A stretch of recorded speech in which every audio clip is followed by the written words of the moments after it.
So same thing whenever we see Krishna driving chariot of Arjuna, what do you feel? I don't know how many of you know the difficulty or actual profile, the nature of job of a chariot driver. Let me explain to you. We all know Krishna became the chariot driver, Partha Sarathi. Partha is Arjuna and Partha Sarathi is Krishna, because he became Sarathi of Partha. So, how difficult it is to become a Sarathi of someone, especially that too the Sarathi of a warrior who is fighting behind you. It's incredible. You know what happens?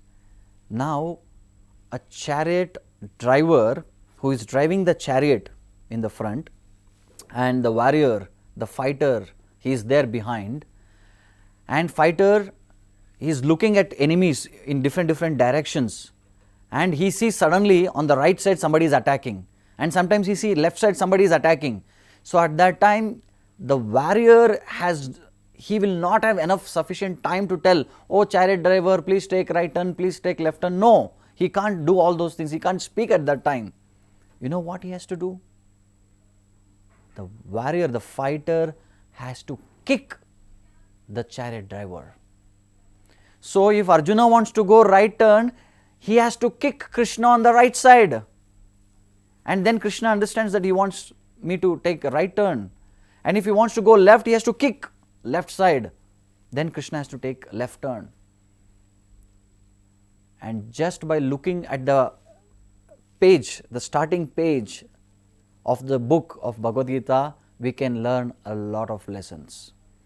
So the first and foremost lesson is, Krishna being the Supreme Lord, he has to come as an insignificant chariot driver and gets kicked from his student and a friend or insignificant Arjuna.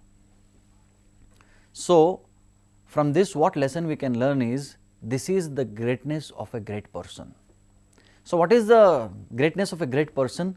So the greatness of a great person is how much they can come down. If they can come down, that means that it is so great.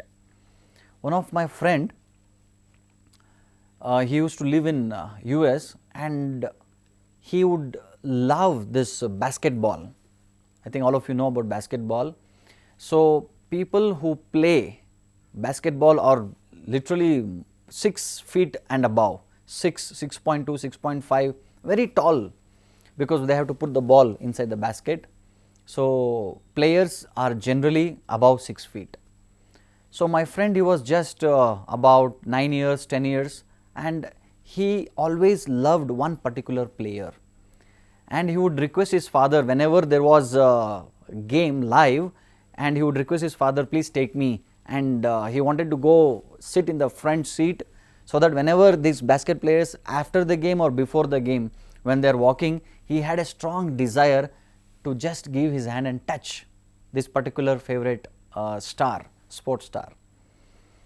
And one day father bought a ticket, and they were sitting in the front row, and the game was over, and this boy's, my friend's favorite team won the game, and his favorite star actually made a lot of goals also.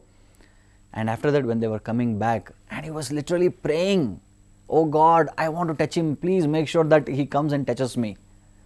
And he was just eagerly waiting, and he was just closing his eyes, opening his eyes with tension, and he put his hand in front so that this player comes and touches him. And to his surprise, this player, who was almost like 6.5 feet, he comes, he just doesn't touch the hand, he comes and stands in front of my friend, who was a small boy, and he kneels down in front of him and he hugs him, and he talks to him, and my friend was like blown off. My friend, even after 30 years, still he remembers that particular incident and tells how great that player is. So from that I derived this lesson. What is the lesson? The greatness of a great person is how much he can come down. So similarly, in the story of Krishna Sudama, we see Krishna, who was a Dwarkadish, who was a king of Dwarka, What is he doing? He is making his friend, who was an insignificant poor Brahmana, make him sit in his personal chamber, and he asks the queen of Dwaraka to get a plate and a warm water, so that he wanted to wash the feet of Sudama.